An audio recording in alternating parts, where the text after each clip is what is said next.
This podcast contains explicit content not suitable for listeners under the age of 18. Parental discretion is advised.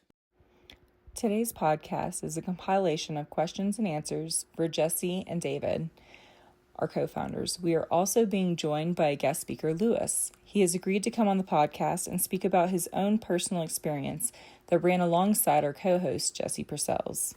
David. So you covered a little bit about his energy and his trust, but thoughts on his hope before and after? I would say the before Jesse, because remember, I knew him. Uh, were you even a teenager, Jesse, when we first met? I was 13. Okay, so I mean, he had dealt with a lot in the early part of his life, so you know how that kind of ages a person, and so man, he was already, I would say, pretty pessimistic on life and really didn't have a lot of hope just because of his living situations and things that he had to deal with in his life. Um, so it wasn't like he was like, "Hey, I'm gonna do this and be this and all that." Because I mean, the reality of the life that he was living, man, you know, and look, he was already, and I guess this is why I understood him. He was already at that younger age in survival mode. Like he's like, I just know I gotta survive. I gotta make it. Like, but all that like normal uh kids his age thoughts of hey going to the prom and going to college and all that kind of stuff. None of that was on his mind. None of that was like ever even thought about. So that was how Jesse was, and before he went in.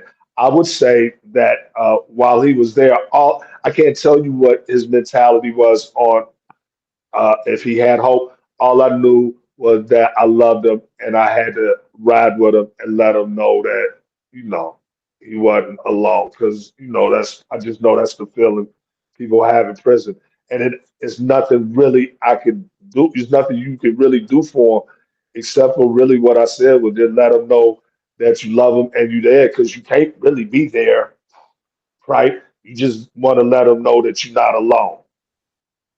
So, David, that brings me a perfect follow-up question. Mhm. So, if you were staring at 13-year-old Jesse and today Jesse Yeah. standing next to each other, how do you feel? What are your thoughts seeing who you first met for the first time versus the man he is today? Under all the circumstances, all the shit he had to deal with, I'm proud as hell of him. I mean, to say it in a real simple way, yeah, I'm just proud as hell of him because of all everything I know that he's had to endure and where his mind state is now and what he's trying to do with his life. I'm real proud of him. This is for Jesse and Lewis. Does it make it hard when you come out, and I don't mean this in any kind of disrespect, does it make it hard for you to like think for yourself the way that you're always under somebody else's rule or thought? Does it make it hard for you to kind of create your own, you know, once you get out, you know, you're the ruler of you. Does it make it hard for you to kind of be like, should I do this or should I do that? You understand what I'm saying? To answer that, yes. After years of being told where to go, when to be there, it is a struggle to have that all thrown on you. But at the same time, the strong willed individual will be able to create that habit. And to go back to the question that was asked about a rule that's useless or whatever, my opinion, all the rules are necessary because if there is a rule that you don't have, we will find ways to exploit it and abuse it. And Jesse's comment about the one bowl, 100%, I agree. That was one of the stupidest things I've ever been told. But you have an individual that if you allow them to buy as many bowls as they want, they will have 100 bowls. And it They just can at goes least have on two. and on. So they can at Huh? least have two. I can at least I have two, agree. then. I agree. I can at Because, least have fucking two. and the reason I speak on this is when I was at Wildlands Ridge, there was a glitch in the commissary system, which allowed us to order unlimited commissary. And guys had walls built of ramen noodle soups. Why do you need 5,000 ramen noodle soups when you go to the store every week? I'm sorry, that's so funny. I'm sorry. But it's our Hey, mentality Lou, in there. you We know are why? so You know deprived of damn things. well what they was doing. You knew damn well what they was doing with them suits, bro. You know what they was doing. But You know why they but needed all of them. it's a thing that we are They deprived. We're deprived of things, and when we get them, we don't know how to control them. Well, when you're put a limitation on, it's almost like you become hoarders without trying, because when you finally get to have something, you're like, okay, well, let me have this and let me have as much as you let me have. You know what I mean? Exactly. Yep. All right, Lewis. 3 words you want people to associate with you now. done right plumbing. Success. Done right plumbing. There you go. um, I'm a I'm a success and not a statistic. Okay, so I was going to say, Jesse, for you, what are 3 words you want people to associate with you today? I only need two. Ronin Project. That was gangster, y'all. I know I had to like look where I'm at in my questions now. I was not prepared. Thanks. All right. So the next That's one how is you for do it, Lou. David. That's how you do it. That's how you throw them off. There you go. All right. So, David, from the outside, what's the most frustrating part of watching the system lose or refuse to fix paperwork? It's like you're purposely not giving them a fair chance, and a lot of times I don't think it's accidental. I think it's definitely by design, and they steadily want to just keep them behind the 8 ball. They want to keep them almost in in the system in a way instead of letting them be free because it is the most idiotic thing to not correct a mistake. Just that simply. So, Jesse, for folks with loved ones inside, what's the one thing they can do this week that will actually help them? I think that would depend on the relationship you have with your loved one in there and where they're at in life, mentally and emotionally. I can't really speak for anybody else on that. But David had brought something up, or your question for David had brought something up for Lou that I wanted to ask because it was kind of pertaining to how they had took our good time away, and that had affect Lou too. And that's one of the main reasons that I wanted him to be on this podcast today was to talk about his experience through that. So, hey Lou, do you remember when they came and told me before they did the budget amendment that I wasn't going home right with everybody else, and then I think it was everyone else they came and they got something on like a Saturday or something, wasn't it? Father's Day. Or Father's Day. I knew it It was was on something. Father's It was Day. some day that they weren't there, but it was like two. It was when it was like 2 weeks after they had told me I got told I wasn't going. If I'm not And mistaken, it was Father's Day on a Saturday. hey, do you remember when we was in there and I was talking to you about the whole thing, right? And I was actually showing y'all how I was fighting my case where they had the wrong code. They had the code for first degree murder, and I had attempted murder. Mm-hmm. So my question is, once you seen them do that to me, right? Because we was kind of close. I think you knew about it, them doing that to me probably before a lot of people did. Right. Um, when you seen them come and they took the good time away from me, what was your first thought? About you or about the whole situation? about the whole situation. Damn me, I don't want, who the hell was I compared to the whole situation? I wanted to burn the place down. Just because of what they did to me? What they did to all of us.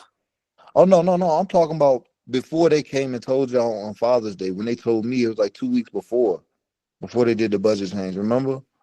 Uh-huh. What I'm talking about is that when I came, remember when I was talking to you? Right. See, I know back then y'all was talking to me and y'all was just like, damn, because you was still going home, you thought. You still had your release date. But I had mine taken, right? Right. And I know that y'all was kind of like, y'all was kind of talking to me. Y'all ain't want me to feel bad, but at the same time, you was still happy you was going home. So my question is now, when you look back on it, can you remember what you was thinking before they came and told you, after they told me? Oh, well, my exact thoughts were, I thought you were full of shit. You thought I was full of shit that they had denied, they had took my release date. I Damn. not that you, just the whole situation, that the numbers of the case were messed up, and that's what was stopping your release. In my mind, I could not see an error of that great being done. And then you doing the amount of time you had and not being able to catch that mistake. Those were my honest thoughts at that moment when you were telling me. Okay. So then I got to bring it back after that. After that, right? When they came and told you on Father's Day, your whole thoughts, right? After the whole I want to burn this fucking place down, right? Your whole thoughts after you really sat back. And at the time you was in the cell over in Seven Bill. So you sat back in the cell and you done all of this shit done sat in. You done thought about the conversations you had with me. You done thought about how they done did this shit. Right? You and I done had other conversations about them taking the good time with the budget amendment and shit. After everything had calmed down and it settled into your brain, what was your thoughts? Thoughts on the situation? Yeah. Well, if you recall, I backtracked, I backslid, I went down the wrong path because in my mind, why do I do right to have something given to me and then have it taken from me? I'm going to live the life how I want to live it, and they're not going to tell me what I can and cannot do. So basically, it stripped my hope from me. Okay. So Dave, I gotta pass it over to you for a second, right? Right. Is there anything that you would like to ask him concerning the whole situation and how it affected him and his family? Really, I want you to detail it. Tell us how it affected you and your family. I want to know your story, Lewis. First of all, how it affected my family. Well, my whole family had passed away except for brothers and sisters, mom, dad, grandmother, grandfather. But in 2015, I met, which is now my wife. And when they told me I was going home, they literally contacted my wife to verify a home plan. So it gave my wife hope that I was coming home. It had been almost 8 years since I've known her. Completely destroyed her when they took it from me. And in that time frame, her mother and her father passed away. And the crazy thing is, the day that I was supposed to get released, early released, her father passed the day before.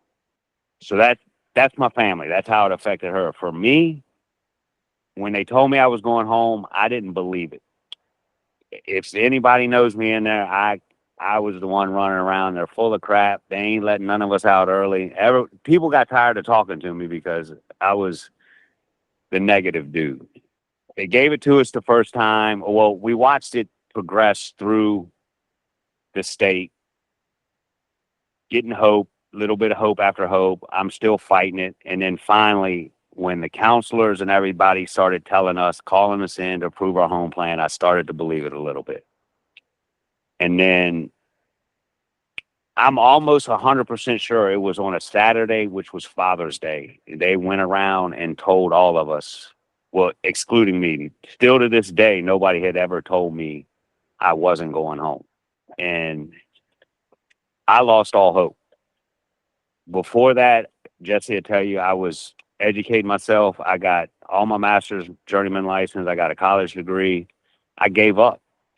I went back to the old Lou.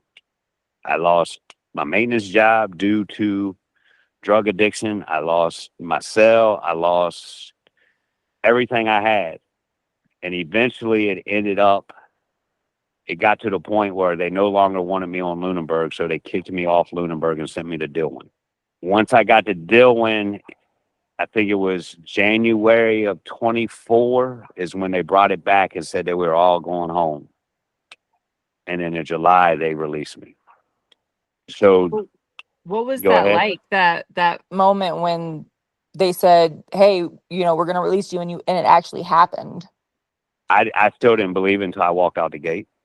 All the way till I walked literally outside the Sallyport gate, I was waiting for them to snatch it back from me and bring me back in prison.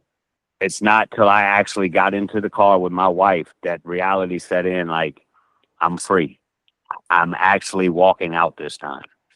And how did that moment feel with your wife? When I was released? Yeah, like that moment of finally, like when it settled and it was real. You know what I mean? That she was there and you were there and you could finally start living your lives together. What did that moment feel like? It felt like 1,000 pounds of bricks were taken off my shoulder. Hey, I can't even speak now. Man, No, I get it. That's what I was saying. Just that feeling of like, the claws retracting almost, right? Where it's like you can breathe a little bit, like you can finally really truly breathe. it's like having the weight of the world on your shoulders just removed. And you can actually stand up for once and not have the Department of Corrections trying to smash you down and make you less of a man. Because Department of Corrections tries to strip you of your manhood, of your dignity. They speak of rehabilitation, but they are nothing but degrading. They strip you of everything you are as a human being. You are And that's no longer a name. You are a number. You are nothing to them. and that's And then because they can control animals, right? They want to take you to your baser instincts, you know what I'm saying? Take that humanity out of you. And then because they treat you like animals, these are perfect things that Jesse had talked about, being walked around on chains like a dog, you know what I mean? And like right, you guys get to the point where that's just normal. it's It doesn't normal. But upset you. But it upsets that us. It upsets the loved that ones seeing you guys like that. You know what I'm saying? that gives them the excuse to treat us that way because they look at us when they treat us that way, we act that way, and they say, "We told you." See how they act, but you never see the actions from them on the inside that create the person that is inside. The prod that they poke you with and poke you with until finally you snap back and say enough, right? Exactly. At the moment when they took the good time, the early release, it was to me like, oh, I can't get the reaction out of these individuals that I want. Let's snatch this up, and now look how they're acting. See, that's why we can't release them early because this is how they act. But nah, in all actuality, we were acting like men. We were acting like human beings. We were doing what we were supposed to do to earn this good time through education and rehabilitation, not by force like they force you to do it, but us select few done it by choice. So you want to do what's right. Okay, we're not going to let you go. So it makes us resort back to that wolf, as David spoke of, that animal, to say, okay, this is what you want, and that's what they want because that's their justification for not allowing us to out. We're not fit for society. So, Lewis, that brings up another question for me since you brought that up. What's the hardest normal thing you've had to cope with since you've come home? Dealing with individuals. It's after 20 plus years of incarceration, you deal with certain kinds of personalities. Majority of the time, I'd say it was men. You spoke as men, you acted as men.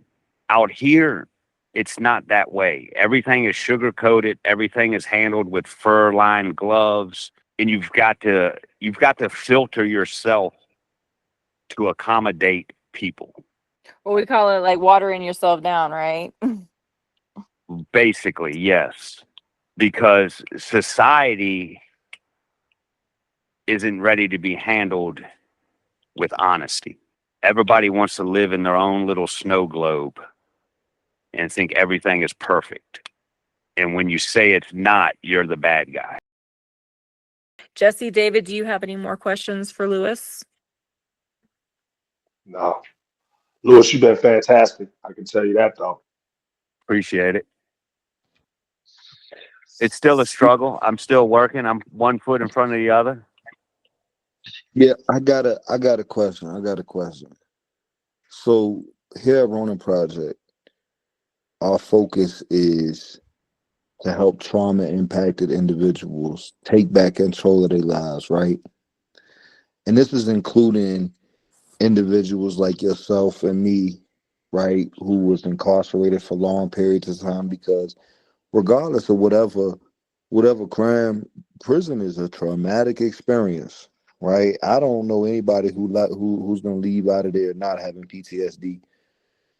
Um, so what we're trying to do is help individuals through fitness, through art, right, through education, through connecting with things that you enjoy in life, right? And just individuals reconnecting community. So my question is for you, you're clearly a individual who's lived through many traumatic experiences, right? Some at your hands, some at no fault of your own. Um, what would you say is the main thing that helps you and keeps you going, right? Because you mentioned struggling with addiction. Now you're out here. You had access to whatever drugs you wanted while you was in prison too, pretty much. Mm-hmm. But out here, you really have access to them. Yet you're not. You're successful, right? You're co-owner of a pretty successful business, right? Done Mm-hmm. right plumbing. If you're in the Richmond area, my question is, what keeps you going, right? Like, how do you deal with your demons? How do you deal with those dark voices calling you to get high? Those dark voices calling you to give up? You want me to be honest? Absolutely. That's one point where I say prison work, Hmm. because I know that me resorting back to those actions is what led me to prison. And that is one place I'd never want to end up again. Okay. So, but at the end of the day, you still have to have some type of outlet, because if you don't, you're gonna, what I'm saying, what do you do? What do you do to cope, to deal with those things besides just the fear of prison? Is there anything else, or is it I just the work, fear of going back to prison? I work, I work, Right? I You work, you and I work and spend all my available time with my wife and my grandkids and my daughter. It's okay? and you could talk to my wife and she would tell you that me working the way I do is an issue, because I know the old saying, idle hands are the devil's playground. Hmm. So as long as I'm maintaining something, I stay out of trouble. And I choose now to maintain the positive. Work is a positive environment for me. It's what allows me to pay my bills and have the finances I want to do, that the finances to have what I want to do, whether it be going on trips, whatever the case may be. But talk to my wife, she tells you I'm a workaholic and it's not as healthy as it should be. So, would you say that you use work, you use your profession to keep from going back getting high? 100%. But work is what keeps me busy. The thought of returning to prison keeps me sober, because I know if I resort to drug use or alcohol use, escalates into other things, which will return me to prison. So I say no to the That's what I drug use, feel. and I don't surround myself with people that are living a negative lifestyle. If you're not moving into a positive direction, you're not in my circle. So would you say changing your company kind of changed your life and how you live it? I don't know of changing my company because I still have people around me that were incarcerated. No, no, I ain't talking about people who are It's incarcerated. I'm just talking about people who are into getting high and into doing things like that, like the whole right? The certain yeah, yeah, lifestyle you say if you're moving in those circles, you're not moving in my circle. So would you say exactly. that changing your company kind of changed your life a little bit? 100%. It's when I was a teenager, my dad made a comment to me, and I never understood it until I got a little older. He said, if you want to be a crackhead, hang out with crackheads. If you want to be a millionaire, hang out with millionaires. Okay. That's And it's beautifully put. true. It's 100% true. I was about 14 years old when my dad told me that, and I didn't understand it. But it's 100% true. If you want to be a plumber, hang out with a plumber. If you want to be a technology specialist or a military specialist, hang out with them. That's how you're going to get there. That's what's going to show you the direction in life. If you want to be a loser, hang out with a loser. Absolutely. So if you were telling anybody who was struggling with addiction and but wanted to get sober, right? Wanted to get their life turned around, what's the one piece of advice you would give them? Because you're doing it right now. You're struggling with addiction, right? You battle it. From what I'm told, I've never really had an addiction like that. But from what I'm Right. told, even when you get sober, it's still a constant battle, right? It's still It's something you it's have a to actively tell yourself, no, I'm not going to do it. 100%. When something doesn't go right, an addictive personality tells you I can go out and I can get high and I don't have that problem. What If triggers you, me in my mind to stay away is I may be able to forget that problem for a day, a few hours, a few weeks, depending on how long my little drug addiction binge goes. But at the end of the day, that problem that you're running from is still there. Mhm. And you're going to have to face that problem, whether you're sober or you're high. And I ask myself sometimes when it crosses my mind to get high, what would I be doing if I would get high? And it would be the same thing I'm doing now. So why get high? Well, I So mean, if if I'm you were getting high, I'm sitting in my house. I can sit in my house and not get high. I'm still doing the same thing. So if somebody who was like, man, I want to get sober, I just don't know how. What's that? Where's the one place you come to start?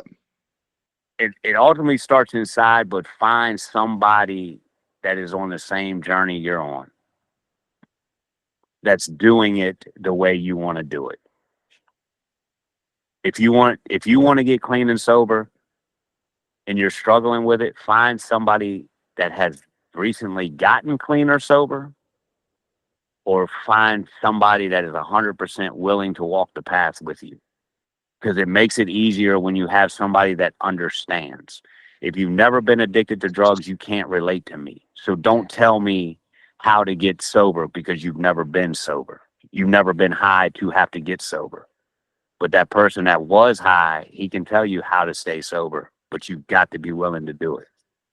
We deal with it all the time. I've several people that I hang out with, we're all recovering. And I wouldn't say recovering because I think that's a bunch of crap. It's a You either choice. did it or you didn't. We're choosing to live our life this way. We ain't recovering from nothing because it's still there. What did you recover from? Yeah, I And was gonna like, say the want is still there, that desire, that itch sometimes, right? right, you recover from a gunshot wound. What is there to recover from? There's something you deal with the rest of your life. That's where we'll pause for today. Thank you for being part of this space, for listening, reflecting, and holding these conversations with us. If something stayed with you or stirred something new, we'd love to hear it. Your voice matters here. If there's a story you think we should tell or a question we should sit with, reach out. This is a shared journey, one conversation at a time.